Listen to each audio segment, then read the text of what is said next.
Okay, we got that going again, so excuse me. But Marcia served as previously as member donor relations manager. As I was saying, she's been at DCH now for 25 years. And in that role, she grew DCH's membership and donor base and increased volunteer involvement through all aspects of the organization. Marcia holds a BS in horticulture from the University of Delaware, and she minored in art.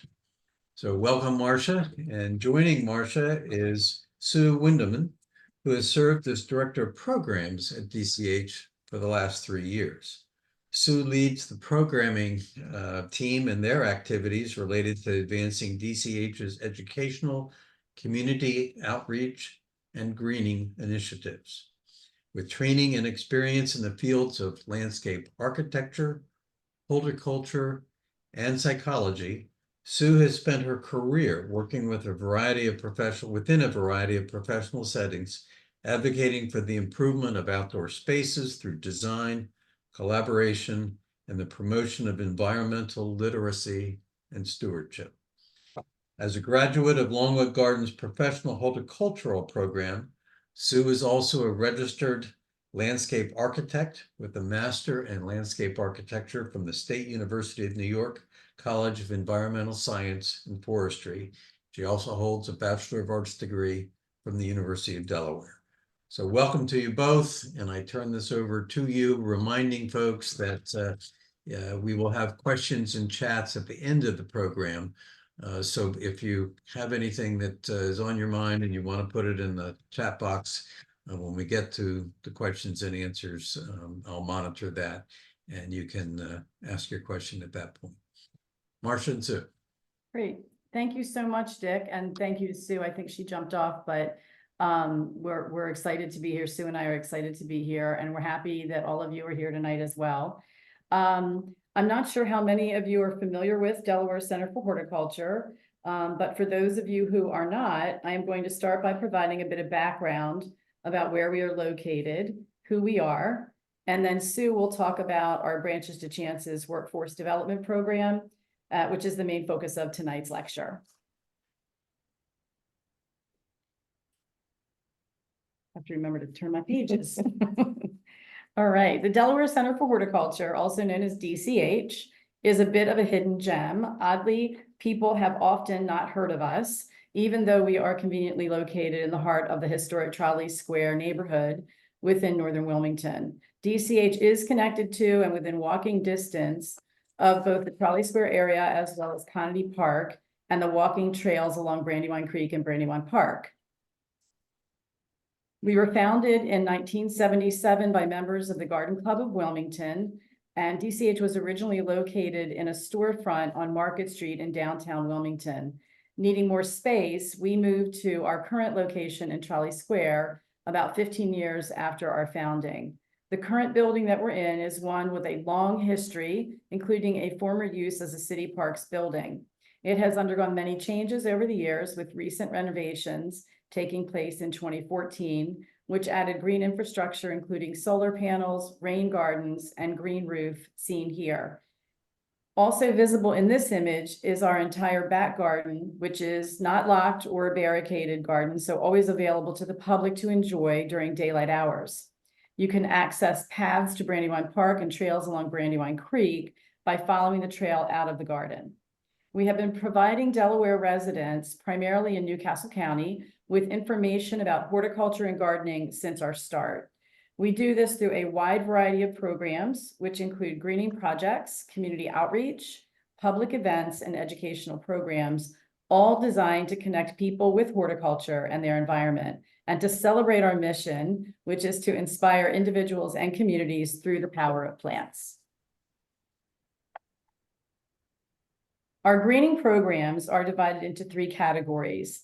The first is an urban agriculture program supported by the E.D. Robinson Urban Farm, Wilmington's first urban farm, which was created from vacant lots in partnership with former Wilmington City Councilman, the Honorable Eric Darrell Robinson, and the adjacent 11th Street Bridge community. Located at 12th and Brandywine, the farm is managed by Adrian Spencer, seen in the image on your left. who has been working at DCH's urban farm coordinator for 11 years as part of this spring.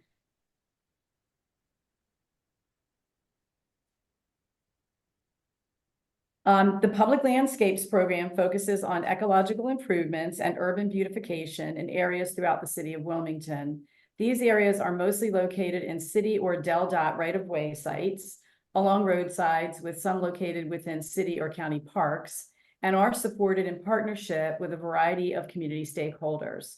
They also serve as outdoor classrooms for our hands-on training for our workforce development.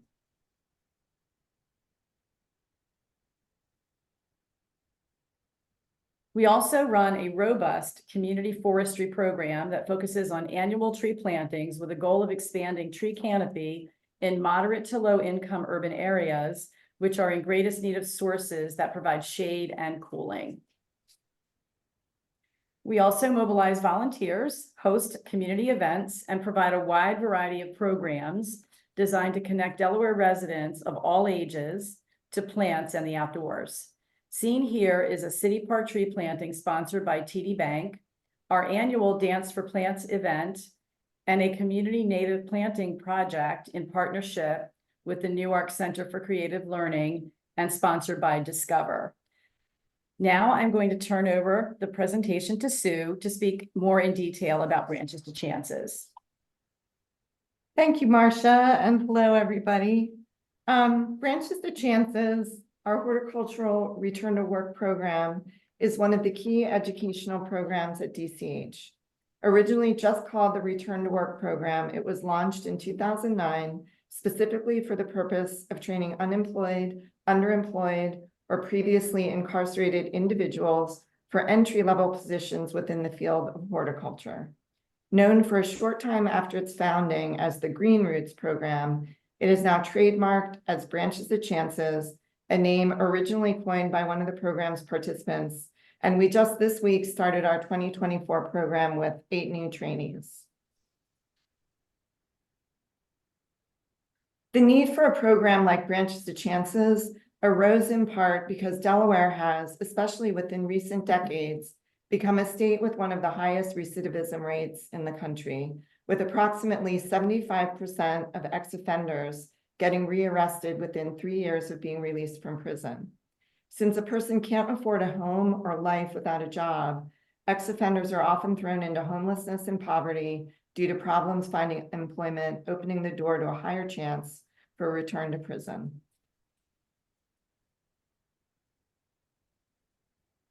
The Branches to Chances program is a response to both the industry's need for skilled labor along with societal needs for employment, targeting those I just mentioned who are previously incarcerated or who are from communities with high unemployment and few resources and who are struggling to get back on their feet or find a path to a career.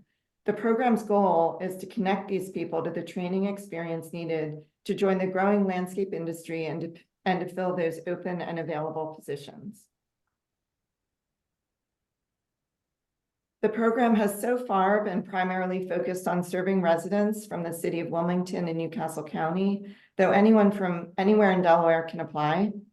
Upon successful completion, participants will not only have an introduction to the topics, skills, and experience they need to find a job within the horticultural field, but they will also have been provided guidance on general life skill topics such as job readiness and financial management, all providing a path toward gainful employment and self-sufficiency. Hit the wrong button. There we go. That's right. Applicants are primarily recruited through criminal justice and correction partners, work release programs, direct referrals from individuals, and social service or direct service providers, such as places like Sojourner's Place, Sunday Breakfast Mission, and the Salvation Army. We also get a lot of interest from DCH's professional partners and Greening Network, as well as from Branches to Chances alumni. They're great recruiters. To be eligible for consideration for the program, applicants must be at least 18 years of age, available to work or be in class from 8 to 4 p.m. Tuesday through Thursday for the first 8 weeks of the program, and then full-time for the 9th and the final week of the program.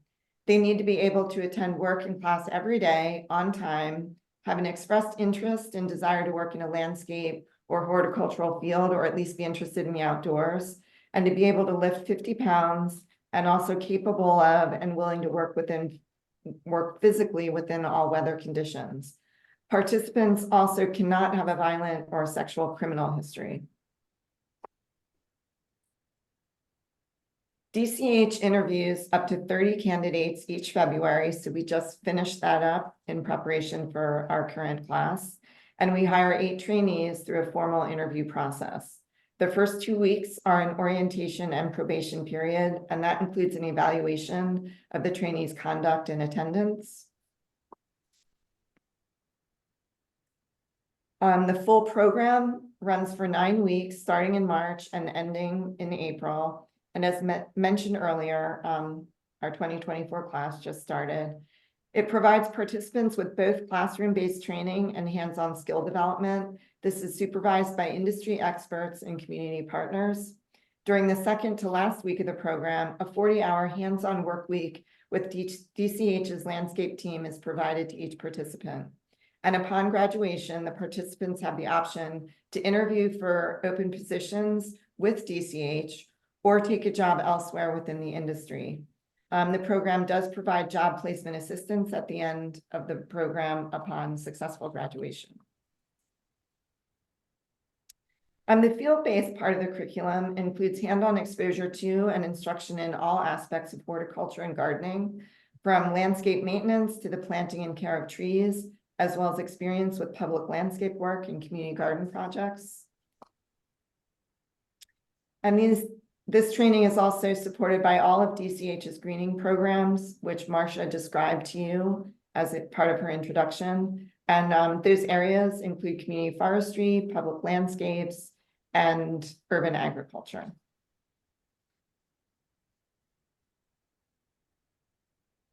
We also provide a variety of field-based opportunities that can change and evolve for each class, such as community service in the form of park maintenance seen here. These activities provide opportunity for participants to work with the local community and often within neighborhoods similar to the ones they are from. This provides a chance to give back while continuing to learn about and experience the landscape industry. Classroom training includes instruction in basic botany and horticulture and includes subjects such as plant identification, taxonomy, plant care and propagation, water management and proper watering techniques, as well as introduction to landscape pests and diseases. And they are also provided opportunities to learn about the variety of career choices available within the horticultural industry through field trips, lectures, interviews, and demonstrations by professionals such as Davey Tree, seen here, who's providing a tree climbing demonstration as part of the classroom and field-based curriculum. Participants have a chance to learn about the diversity of jobs available within the field by visiting local gardens like Chanticleer, Winterthur, and Longwood. And those visits have greatly inspired a lot of our participants over the years. Many of them have been struck by the fact that places like this exist so close to where they live, and that job opportunities in these types of gardens and estates are not that far away and could be available to them. The program's instruction also includes experience with tool and equipment operation and maintenance and care of those tools. It also includes instruction about roadside safety and ways to stay safe while working outside in extreme heat, cold, and variable weather conditions. And the classroom curriculum also, it expands beyond horticultural training to include life skills training, such as job readiness, focusing on topics such as preparing a resume, interviewing and accepting a job, instruction on basic computer skills and financial literacy. And those courses will delve deeply into subjects like using the internet and email, as well as topics about budgeting and banking. A stipend, the participants are paid, and a stipend is also provided at the end of the program. So many of our participants, they literally come into us without a bank account, and they leave with a bank account along with some understanding of how to manage it. And starting with 2021, the post-COVID class, Jewish Family Services, some of you may be familiar with them, known as JFS. But they're a local organization dedicated to providing a wide range of support, including counseling services to the Delaware community.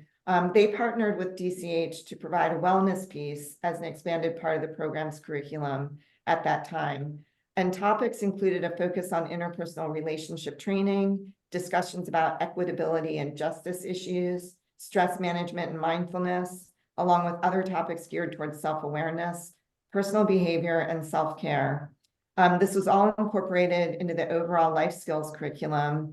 And new this year, we're also starting a case management service that's also provided by JFS to assist trainees if emergency issues arise in their life.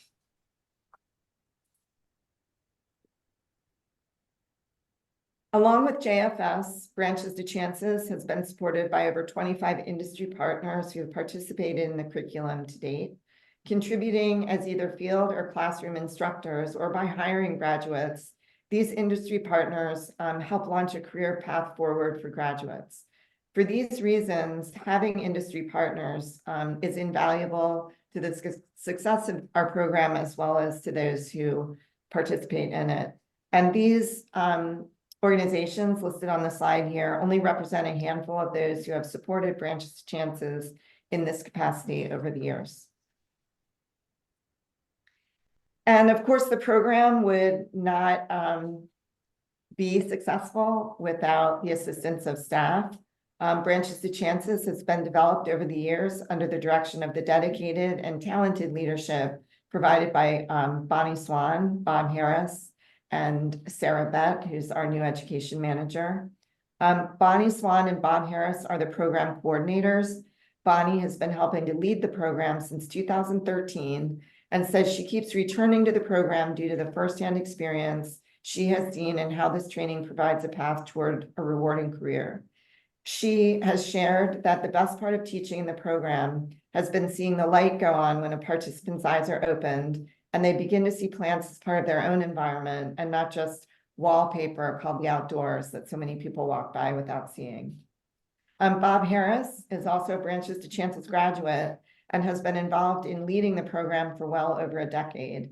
Wearing many hats, Bob serves as a recruiter, mentor, instructor, and ongoing advisor to those who have since graduated. He keeps tabs on and in touch with many of our graduates.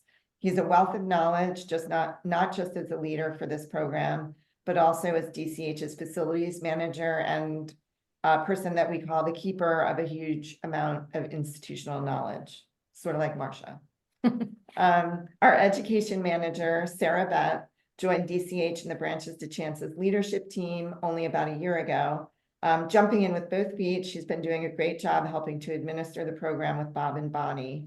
And their guidance, combined with the support of the rest of DCH staff, leadership, our board, as well as from industry partners and the Delaware community, have developed Branches to Chances into an award-winning and recognized workforce development program. Branches to Chances earned recognition through receipt of the 2019 Community Workforce Partner Award from the Wilmington Hope Commission, which is a local organization dedicated to improving community cohesion through supporting people recently released from incarceration who are working to transform their lives upon release, and which is not easy while carrying the life-altering burden of a criminal record. The Delaware Nursery and Landscape Association endorsed the curriculum in 2017, and the National Arbor Day Foundation gave DCH its Award for Education Innovation in 2014. Branches to Chances finishes at the end of April with a formal graduation. Like any graduation day, it is one of celebration that includes families and friends, program supporters, staff, government officials, media, and most importantly, as you'll see in the upper right-hand corner of the slide, the cake. And some photos like these need no interpretation. Graduation is also a time of sharing heartfelt personal stories and the success of overcoming big personal challenges. It is a celebration of individual successes as well as those based on new friendships and relationships made as a result of participating in and completing this program. Ray Taylor, on the left, a 2017 graduate, has been with DCH since 2017, serving as a valuable part of our public landscapes team. He is now working full-time as a team leader, providing an example and support to new graduates. Bob Harris, who I just introduced you to as one of our coordinators, has a quote that he likes to say that on graduation day, Bob sees hope in the graduates' eyes, and he tells them, you came to the program, you finished the program, you gained some knowledge and experience, and regardless of what happens in your life or what you choose to do with this experience, no one can ever take away what you learned from you.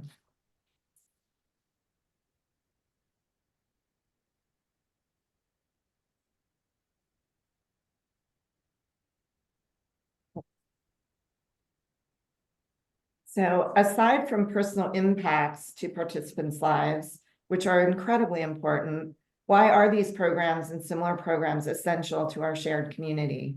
Since the COVID-19 shutdown, as many of you remember, the only place people could share time for a long time was outside. As a result, we have seen a resurgence in people who want to find ways to get outside. Within the last few years, we've heard this referred to as, quote, the new normal, but it is really a return to an old normal of sorts, which is a reconnection of people to their outdoor environment as they hit the trails, found ways out of the house to local parks, and back to a time of family meals and gatherings in the backyard, side lots, and outdoor spaces, all leading to a renewed recognition that people need easy access to high-quality outdoor environments, parks or gardens. They need them as a means for stress release and to support health, wellness, and as a means for socializing.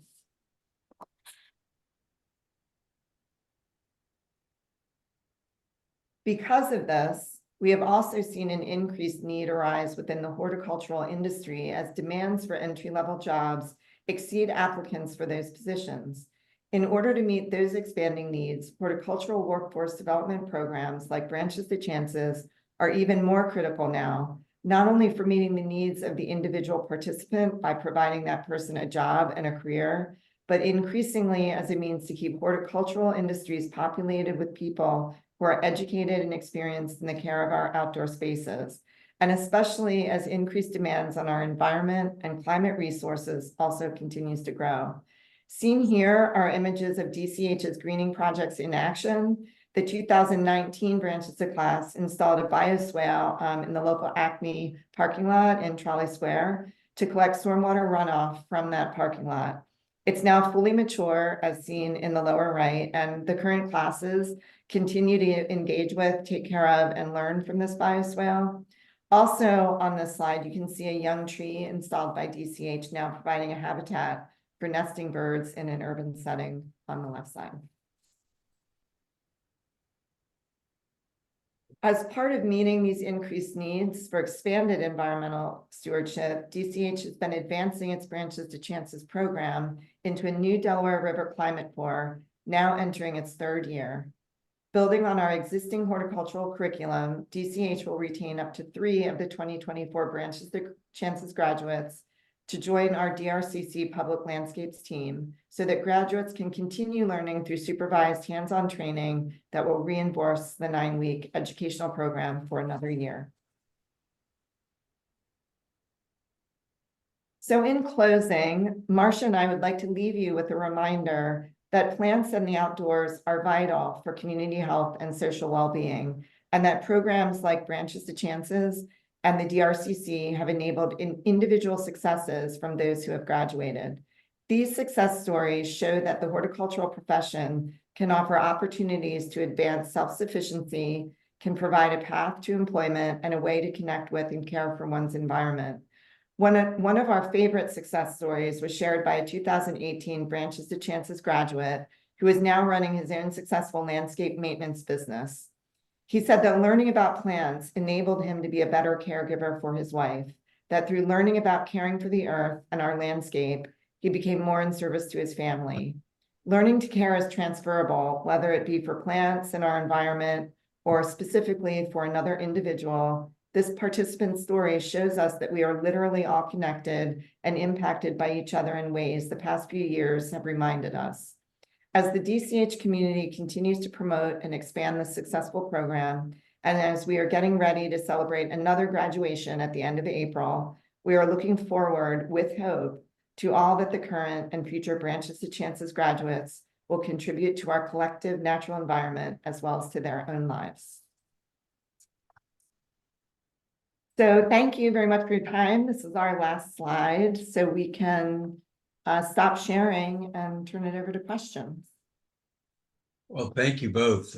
It's fascinating and obviously a wonderful, impactful program. I will check with the chat room and see if there are any questions. You can also raise your hand if you want to make a comment, and we'll recognize you.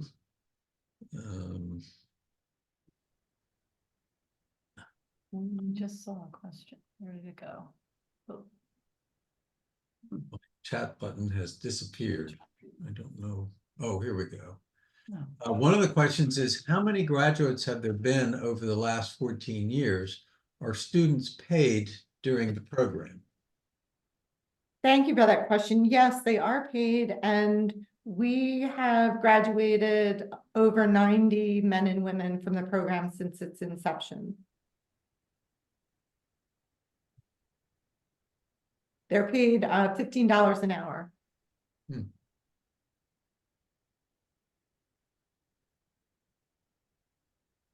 Dick, I've got my hand up, but I see that. Yeah, thank you, Roger. I'm but trying to Lucy, look at it. This is the first time I've done this, so bear with me. I think Lucy has a question too.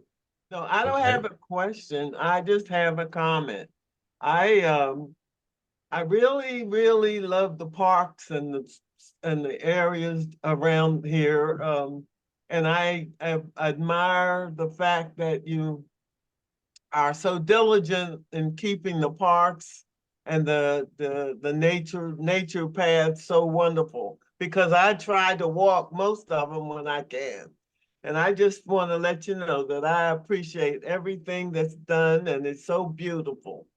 Most of the places that I've gone are very well kept, and they're so pleasant to be in. So I appreciate what you're doing. I really do. Thank you, Lucy. We can't take all the credit though, because we don't do a lot of, well, we plant trees in parks. We do that.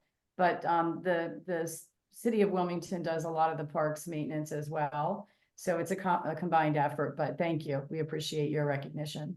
Yeah. It takes a village, right? Yes, it It does. For sure. Roger, did you have something you wanted to say or ask? Well, first I want to compliment you on your slides. I love them because they're all green and growing. And the Yes. number of words is low, so I could, but I just the slides and the pictures were great, just really good. I did the information about the Delaware River Climate Corps went kind of fast, and I didn't quite get what that is all about. Is that kind of like a larger organization which you joined, or is that its own entity, its own 5013C, or what is exactly that? Good. Yeah, sure. Thank you, Roger. And so the Delaware River Climate Corps was a new initiative. We're just entering our third year, and it's basically an expansion and build out of the Branches to Chances workforce development program. So it enables us to retain up to 4 graduates from Branches to Chances to join basically our public landscapes team, so that for another year, they can continue gaining supervised experience, working with our staff, working with our community partners, as well as continue curriculum throughout that time as well. So it gives people a chance to see plants in all the different seasons. As we all know, if we're gardeners or plant lovers, there's a lot to learn out there. It's one thing that we love about the field is you can continue to learn But 9 weeks isn't a lot. You get a good introduction in 9 weeks, and this is a build out to enable us to just expand that training for a little longer. And I'll just add that a lot of the focus of the curriculum is on greening initiatives that are climate focused. So a lot of tree plantings, the bioswale was an example of that kind of a project for water mitigation. So definitely greening infrastructure around climate issues. Great. And There's who another- funded the Go ahead, Rob. DRCC funded by, is the DRCC funded by, how does that work? It's been, well, the DRCC has been funded in large part by the William Penn Foundation and the Core Network. But also, that's been a main part of what's helped us get it going. But we also have support from, if you want to speak to that. Yeah, a lot of our corporate donors, they sponsor a combination of both Branches to Chances and the Delaware River Climate Corps. So we're very lucky to have a lot of that local support through a lot of larger corporations. But we always could use more, you know, like everything, like any nonprofit, you know, to be able to continue to grow our programs and do the kind of work that we're doing. Funding is crucial. So, and the Climate Corps, the William Penn Foundation and the Climate Corps got us going with pretty decent numbers in the beginning, but as we were expected to go after funding additionally, so that then their funding will start to get reduced over the next few years. So yeah, so now it's our turn to keep it going. So that's good. the goal. Yeah. There's another comment in the chat that is, I'll read it to you. It said DCH is only able to select 20% of the applicants. Are you able to share the applications of the other 73% who are not selected? Also, would it be a good idea to promote the 25 partners to the justice community? If we support those partners, they may be better positioned to hire more graduates. That's a great comment, and we really appreciate it. It's the people that aren't selected are Bonnie and Bob and Sarah do keep a waiting list, but that's a lovely suggestion. Really appreciate that. So we can bring that back to the team. Andy. I had read an article in the News Journal about your organization, and I've wanted to learn more about what you do, and this was just a wonderful presentation. I think it's so positive in every way, and I especially love that you're giving returning citizens the chance to build their skills and learn careers and just have a positive path forward. And I just applaud what you do. Thank you, Sandy. Yeah, definitely. Thank you. We appreciate that. We feel really positive about it too. Obviously, I mean, watching people change their lives and become successful, there's nothing better than that. I mean, I think most people who work for organizations like ours or any nonprofit, really, you have to believe in the mission. You have to believe in the work that you're doing. And this is definitely one program that makes me feel very proud of being at this organization for the last 25 years. So really appreciate it. I do want to just say that, you know, this is just one piece and one program of a much larger organization that does a million other things, probably too many things. We always joke about that. If you've not been to our website, I would encourage you to go and check out everything on the website, read about more about what we're doing. We definitely also have coming events. We do fun things here. We have some really fun fundraising events. We get people involved in lots of ways through volunteerism. We do trips, tours, lectures, workshops. That's my little running line of things that we do. We do really fun trips to really fun places as well to see exciting gardens and so forth. So, and we're on Facebook and we're on Instagram. We are not on Twitter. We're not on, I don't even know half the other ones, but those two are good. So check us out on those as well and follow us and and get involved. Become a member. Thank you very much. Thank you. Other comments, questions? Here's one. Do you know what portion of the 90+ graduates are still employed within or outside of the greening landscaping community? Yeah, I was asking our team for the past couple, bear with me 1 second here, I'm bringing up Yeah, she's gonna look that up for us in a second, but one of the hard parts about this program is that after folks graduate, unless they stay local and we can keep in touch with them, many of them, that's just not happening. But many of them we are. We do, if they stay local, many of them have kept in touch with us over the years and come in to visit from time to time. So I wouldn't say that we are able to track every single one of them since we began the program in 2009. Those are the kind of statistics, though, or the data, if you will, that we would like to be able to track, but it's just not an easy thing to do with, the graduates on every occasion. Yeah, and I'll also add too that though our program uses horticulture as the framework for helping people get their feedback under them for whatever reason, whether they're returning citizens or they've been unemployed or they just need help getting some stability back in their life. Many of our graduates do also go on to getting jobs in other industries. And, even if they're placed in the landscape industry upon graduation, they can sometimes evolve and into other jobs, as many of us do that get degrees and things and do different things with our lives.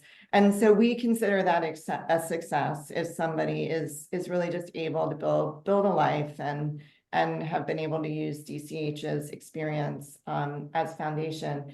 In the last couple of years, especially since COVID, our team's really been trying to stay in touch with people, and with social media, with the ability to have cell phones. Bob in particular is able to stay in touch with people more less formally, I guess, in some ways. But there are people that are still currently that graduated in 2023 that are working in Bloom Energy. There's one person that's working as a cook. They've been able to keep up with people that graduated in 2022, which one of our participants who actually came through the program already with some horticultural training and a horticultural degree from another country. He's working as a truck driver. And the program isn't without its challenges. We certainly have people that don't make it through, and in that's why that adding in the JFS and the wellness services, and trying to start with some case management this year.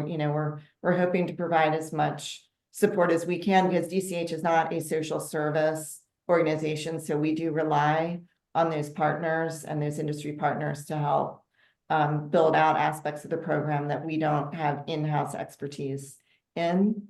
So did that answer the question? Kind of, right? I think so. Thank you. Roger, your hand is up again.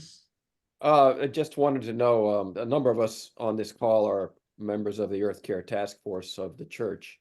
And I just wondered what sort of workshops do you offer? I mean, we're always trying to educate ourselves on a number of issues. I got some education on rain gardens, for example, from the White Clay Creek Watershed Association, which was really great. But we're looking always to learn more. What sort of workshops are you offering right now?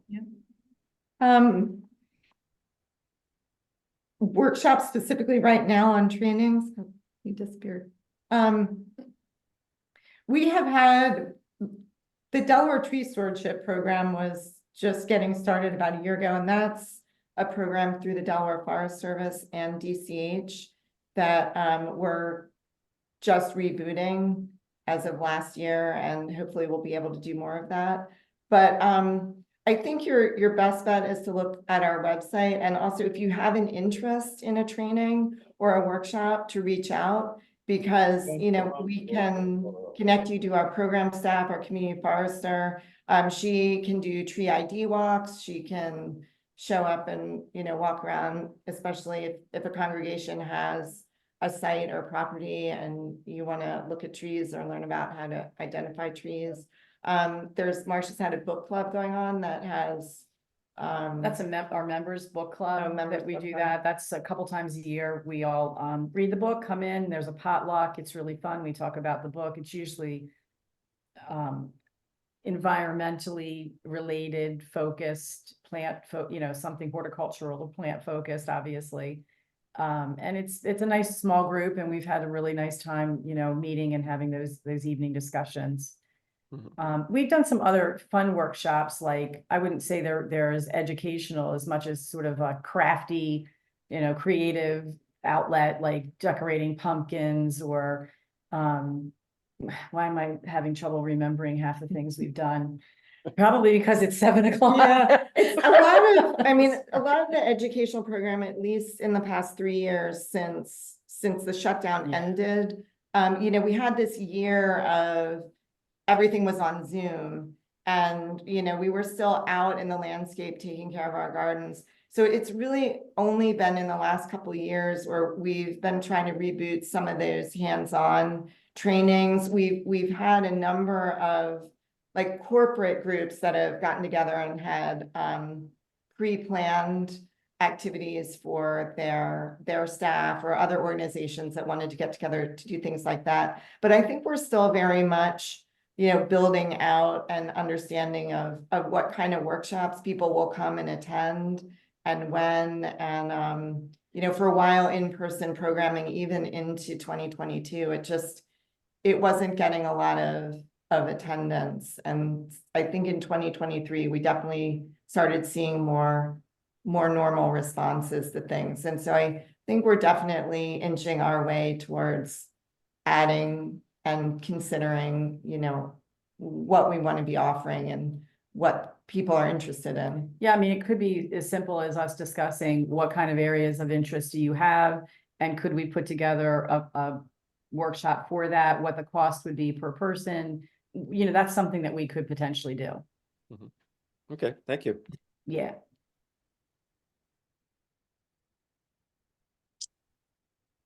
We have time for a couple more questions if anybody has one or comments. I don't want to cut us too short, but I don't want to go longer than we need to, so. I can also just mention a couple of quick updates on some Great. things coming up. We have April 27th is the Dig It auction, rare plant auction here at DCH. We're famous for the rare plant auction. We trademarked it. We did it for over 40 years.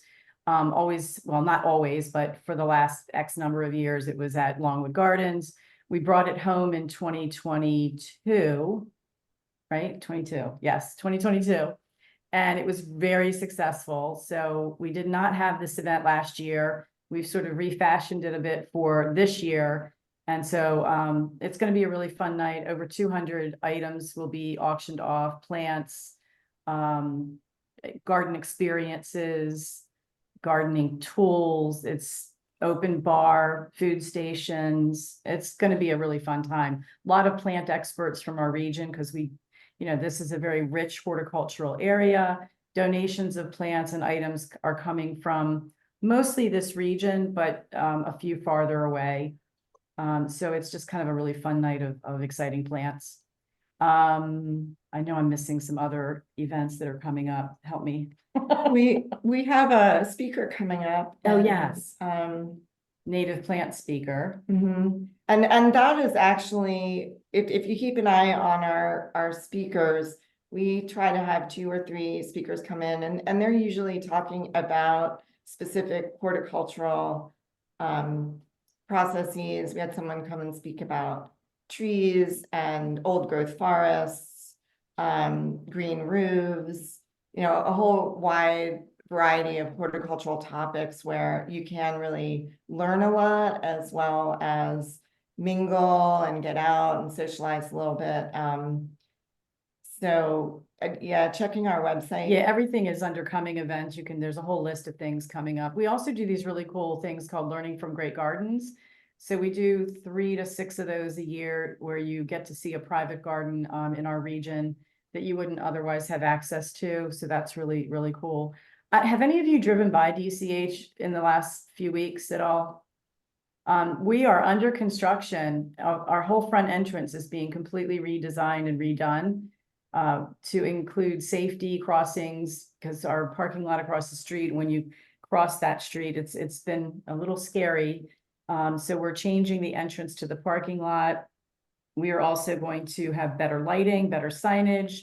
Our garden beds around the front entrance are going to be enlarged. The circle is going to be enlarged with that bed. So that is phase one of a garden renovation project that has been in place now for a number of months with a committee working on that. And then eventually it will move over into the back gardens as part of phase two. So I just wanted to keep you aware of that. She just pulled it up on her phone. So here, what else? Oh, Art Loop. We have an art gallery here that's pretty spectacular. We participate in Art Loop with the city 6 times a year. And the show that was just up was Bob Lyons, and his show was fabulous. And then we have a new group of artists coming in. Again, that's on our website. You can check that out. Oh, you should all come to our DCH annual meeting, because our annual meeting is a great time to meet every one of our staff, learn about what each of them does for the organization, meet our interim executive director, and then we have food and drinks, some wine and beer and non-alcoholic beverages. But it's a really great way to see a review of things that we did last year and then plans for the future. And that is on April the 11th. So see if that might work for you. Low cost tree sale. So if you need some trees for your garden, that is on April 13th. And that, then, yeah, go ahead. that sale is a sale that we typically have native trees available of a variety of sizes. And the idea is that it's a tree that's in a 5 to 7 gallon pot, which is, you know, a tree you can pick up and put in your car. And that we're trying to get trees into the hands of people that can't afford trees or can't afford trees, but with the idea that we're dispersing trees out into our Delaware community. And we ask for everyone to give your address of the location where the tree is going, so we can kind of keep track of where trees are going in the Delaware community. So it's a really great, fun sale, and trees so far have been selling out within the first couple hours. So you have to get there early. Yep, We have another comment that relates more directly to Branch's, to Chance's. Okay. Read this. What are some of the biggest stumbling blocks your participants encounter during the program? Yeah, there's a wide range, but some of the biggest stumbling blocks are just unstable housing or homelessness or being evicted. You know, there's a lot of participants that show up that are staying on someone's couch because they don't have a job or they're looking for a job. We get a wide range of backgrounds of education, you know, people that may or may not have earned a high school degree or GED. So, you know, it can be a very, very wide variety of challenges that people have had. And especially if people have been in previously incarcerated and they're, you know, trying to find work. One thing that the landscape industry, you know, depending where they work, has more opportunities that don't really have stringent background check requirements, which is, you know, one of the reasons that can be an industry where people can get a foothold to stability and an income. But those are some of them. And as you can imagine, if you don't have a home or you lose your home, it's pretty hard to function. So this directly also relates to why we decided to have case management for this program. This is the first year that we'll have it. So hopefully addressing some of those issues that we're not able to address directly. So. Well, as we've said before, it's obviously a wonderful program. We thank you for sharing with us about it. And I encourage everyone who doesn't know about DCH, as Marcia and Sue did, to visit the website. And by all means, let us know if you have any future questions or comments, but for this evening, I think we've come to the end here, and Marcia and Sue, we thank you both, and we look forward to perhaps hearing about more of it as it continues to grow and evolve. Thank you so much for the opportunity. We do appreciate that. Yeah, thank you all very much. We appreciate your questions, your time, and hope to see you. If you stop in, you don't know us, say hello. Thanks. Thank you Thank very you all. much. Good night. Thanks. Thank you.